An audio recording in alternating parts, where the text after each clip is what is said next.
আসসালামু আলাইকুম। বন্যার রান্নাঘরে আজকে আপনাদের জন্য নিয়ে এসেছি জনপ্রিয় কচুর লতি রান্নার রেসিপি। কচুর লতি বেশিরভাগ মানুষের কাছেই খুবই ফেভারিট। কচুর লতি তো আপনারা অনেক কিছু দিয়ে খেয়েছেন। আজকে আপনাদের দেখাবো কচুর লতি দিয়ে মসুরের ডাল রান্না। বিশেষ করে যারা নিরামিষ খান তাদের কাছে খুবই পছন্দ হবে এই রেসিপিটি।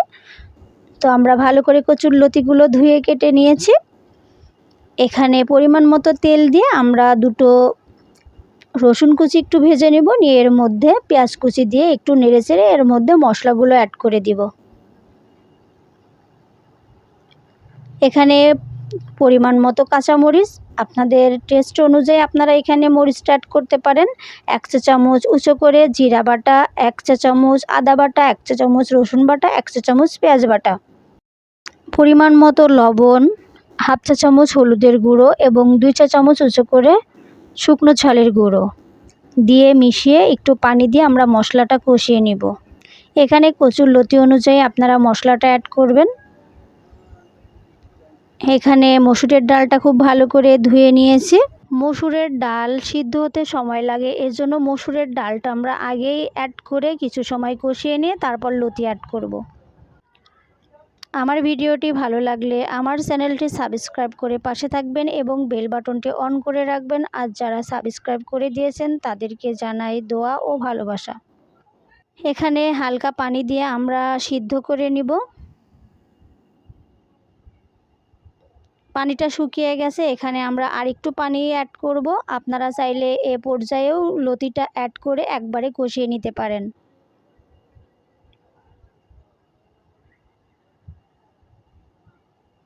কচুর লতি বেশিরভাগই আমরা চিংড়ি মাছ দিয়ে খাই, ইলিশ মাছ দিয়ে খাই। তো এভাবেও অনেক ভালো লাগে, বিশেষ করে যারা নিরামিষ খেতে পছন্দ করেন তাদের কাছে খুবই ভালো লাগবে।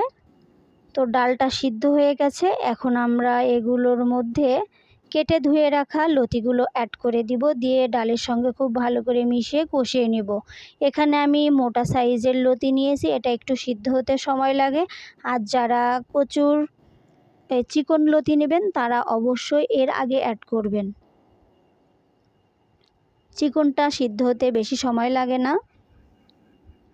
খুব ভালো করে মিশিয়ে আমরা ঢাকা দিয়ে কিছু সময় রান্নাটা করে নিব।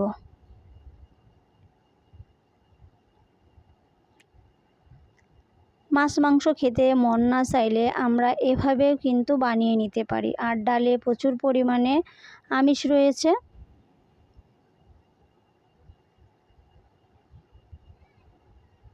যারা নিরামিষ খান, মাছ মাংস খান না, তারা কিন্তু এই ডাল থেকে আমিষের গুণটা এই ডাল থেকে পেয়ে যাবেন। এখানে খুব ভালো করে সিদ্ধ হয়ে গেছে, আমরা একবারে ঝোলের জন্য পানি অ্যাড করে দিব।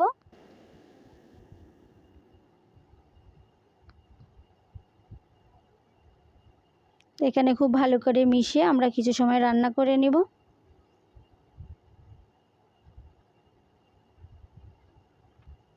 আপনাদের একটা লাইক, একটা কমেন্ট আমাদের কাছে অনেক অনুপ্রেরণা যোগায়। তো আপনারা ভিডিওটি দেখলে অবশ্যই একটা লাইক করবেন, কমেন্ট করবেন। তো ঝোলটা অনেকটাই কমে এসেছে, এ পর্যায়ে আমরা একটা ভাজা মশলা অ্যাড করব, এতে ফ্লেভারটা খুব ভালো আসবে।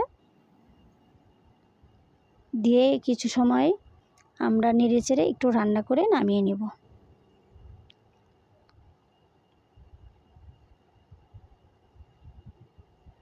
আমার রেসিপিটি ভালো লাগলে আপনারা বাসায় একবার রান্না করে দেখবেন, ভালো লাগলে কমেন্টে জানিয়ে যাবেন।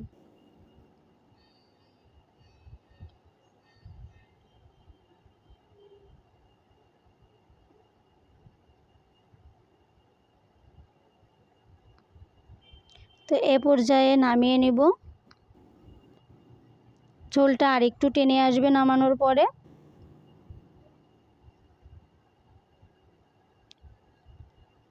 নামিয়ে পরিবেশন করে নিয়েছি। আপনাদের কাছে কেমন লাগলো আমার এই রেসিপিটি অবশ্যই জানাবেন। সবাই ভালো থাকবেন, সুস্থ থাকবেন। আল্লাহ হাফেজ।